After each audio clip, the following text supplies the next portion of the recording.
Saudara, kasus penganiayaan hingga menyebabkan kematian taruna Sekolah Tinggi Ilmu Pelayaran terus bergulir. Satu pelaku yang merupakan senior korban ditetapkan jadi tersangka usai diduga memukuli korban hingga tewas. Sementara jenazah korban kini telah dipulangkan untuk dimakamkan.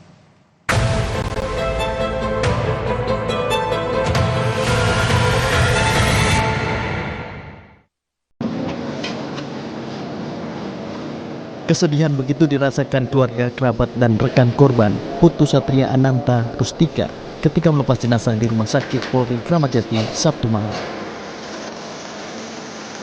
Upacara penghormatan terhadap jenazah korban pun dilakukan rekan-rekan korban dari STIP. Menurut rencana, jenazah korban akan diterbangkan ke rumah duka di Bali untuk disemayamkan menggunakan upacara adat.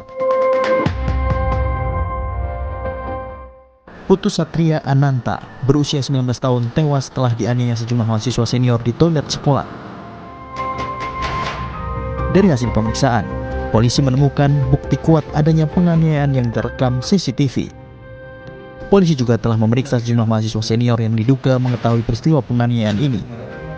Dari hasil pemeriksaan, polisi menetapkan satu senior korban yakni TRS menjadi tersangka. Tersangka merupakan mahasiswa tingkat 2 STIP Cilincing, Jakarta. Insiden penganiayaan bermula ketika korban dan 4 rekannya sesama taruna tingkat 1 masuk kelas menggunakan pakaian olahraga pada Jumat pagi lalu. Oleh tersangka dan 4 taruna senior lain, tindakan tersebut dianggap sebagai sebuah kesalahan sehingga harus dihukum. Korban dan rekannya kemudian dibawa ke kamar mandi kampus dan dipukuli di bagian ulu hati sebanyak 5 kali hingga jatuh tidak sadarkan diri. Walau sempat dibawa ke klinik, tetapi nyawa korban tidak tertolong.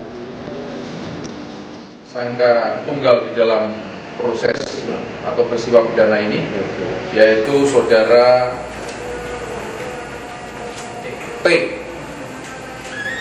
TRS, ya, saudara TRS, salah satu taruna STIP Cilincing tingkat 2. Keluarga korban juga menemukan banyak luka memar dan lebam di bagian ulu hati, perut, hingga lengan korban. Keluarga kini juga menunggu hasil otopsi dari Rumah Sakit Polri Kramat Jati. Kondisinya gimana ya, Pak? Lebam. Lebam di bagian mana, Pak? Perut kanan, perut kiri, terus Di punggung. Di sini ada merah-merah. Saya nggak tahu ini dipukul atau dipegang. Terus di mana lagi tadi? Ada saya nggak lihat langsung, tapi saya lihat videonya. Jadi memang keluarga udah lihat secara langsung. Keluarga tuh nggak yakin 1 lawan 1 itu. Satu pelakunya. Satu pelaku ngelawan almarhum Putu tuh nggak yakin. Meski demikian, manajemen STIP Jakarta membantah ada perpeloncoan di sekolah. Pihak sekolah mengklaim sudah menghapus kegiatan yang mengandung unsur perpeloncoan oleh senior terhadap junior. Di sini sebenarnya tidak ada perpeloncoan, jadi kita sudah hapus semua perpeloncoan. Karena itu penyakit yang turun-temurun, saya sendiri sudah setahun di sini, itu semua saya sudah hapus perpeloncoan itu, sudah nggak ada. Tapi masih terjadi ini, Bang? Nah itu di luar kuasa kita karena tadi tidak ada dalam program kita. Tidak ada lagi budaya seperti itu. Tidak ada, sudah kita hilangkan. Jadi ini murni person to person. Sementara itu, Kementerian Perhubungan telah membentuk tim investigasi khusus untuk menyelidiki kasus ini.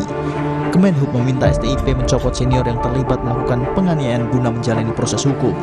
Kementerian Perhubungan sangat menyesalkan terjadinya tindak kekerasan di Sekolah Tinggi Ilmu Pelayaran Jakarta. Kemenhub juga telah membentuk tim untuk melakukan investigasi internal terkait dengan kejadian ini.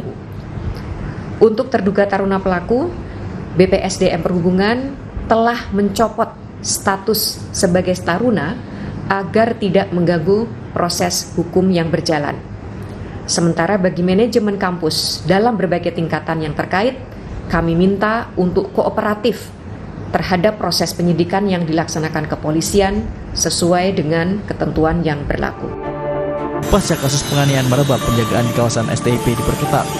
Polisi juga telah mendatangi STIP Jakarta di kawasan Marunda untuk menyelidiki penyebab pasti kematian Putu Satria Ananta. Kasus kekerasan yang dilatar belakangi arogansi senioritas bukan kali ini saja terjadi. Sebelumnya, Kasus serupa dengan motif yang sama juga beberapa kali terjadi di kampus yang berada di kawasan Marunda, Cilincing, Jakarta Utara ini. Tim Liputan Kompas TV.